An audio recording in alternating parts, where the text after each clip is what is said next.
Welcome to Sectors Up Close. I'm Elena Casas. My guest today is Dewi John, Head of Research for the UK and Ireland at Refinitiv-Lipper. And today we enter the minefield that is ESG, or Environmental, Social and Governance, a catch-all term that most companies these days are anxious to embrace. The classification is applied to fund assets currently estimated by Bloomberg to be worth around $35 trillion. But it's being tested by a drop in market values, fuelled by concerns that rising interest rates will trigger a recession. Data from Refinitiv-Lipper shows that funds of equities, debt and other asset types dedicated to responsible investing posted net outflows globally of $108 billion in the year to the end of September. It's the first time investors have withdrawn money from them over such a long period since Refinitiv started tracking them in late 2017. Funds claiming to be ESG compliant have also been accused of greenwashing. Not surprising, perhaps, when some include some of the biggest names in the oil industry. So what are the benefits of investing in ESG? Let's ask Dewi John, Head of Research for the UK and Ireland at Refinitiv-Lipper. Dewi, hi, thanks so much for joining us. To start with then, why do you think we're seeing such outflows from ESG label funds in recent months? Well, it's part of a broader trend for a start. If you look at outflows in general, the UK market saw the largest outflows of equities per se, or outflows out of equity funds per se, ever in September. And it's not looking much better in October. I've just run the data for that. And ESG funds have been a casualty of that.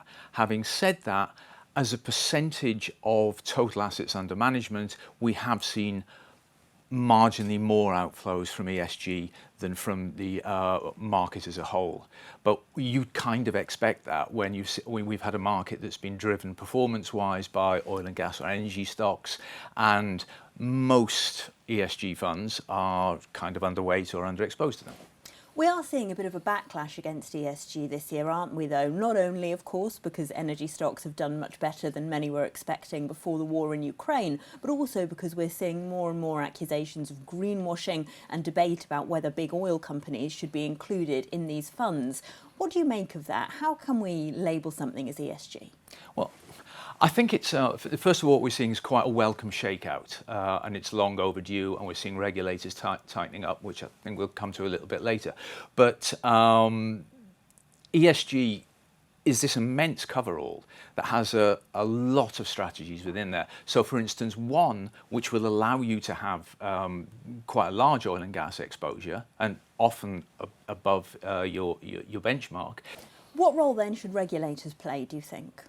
I think they have to establish very clear and transparent tramlines. I think the FCA in the UK is upping the ante on that with its latest discussion paper, where it's actually excluding from a sustainable label, or proposing to exclude from sustainable labels, those funds that simply use ESG criteria in order to screen stocks, and it feeds it into their overall process. The FCA has said, quite interesting and probably quite rightly, that we think that's not should be part of your normal due diligence. It's not enough to make a fund a sustainable fund in our eyes.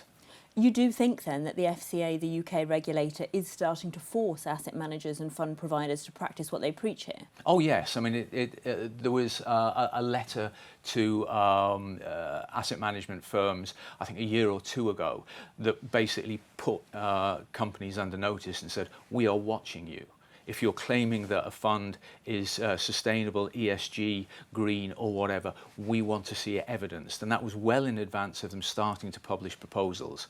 And the latest paper represents a tightening of the screw, if you like. In theory, ESG should be not only good for the planet, but also good for investors, because it stops them from investing in companies that are likely to fall into regulatory pitfalls. That hasn't really been true this year in terms of the performance of these funds. Do you think this is a temporary problem caused by the spike in energy prices? What are you forecasting for the performance in the longer term? Okay.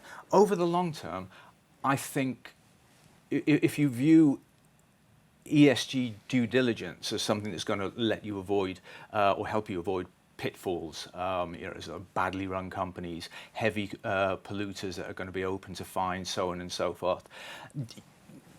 that should offer some kind of protection overall. So yeah, I would think it would come out in the wash.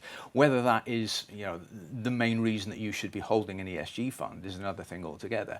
Of course, where you've got markets where that are very value orientated, particularly where you've got energy stocks making the running, you are going to see many of these funds underperform. Although interestingly, haven't all underperformed. If we look at various sectors, some have actually continued to outperform their conventional peers.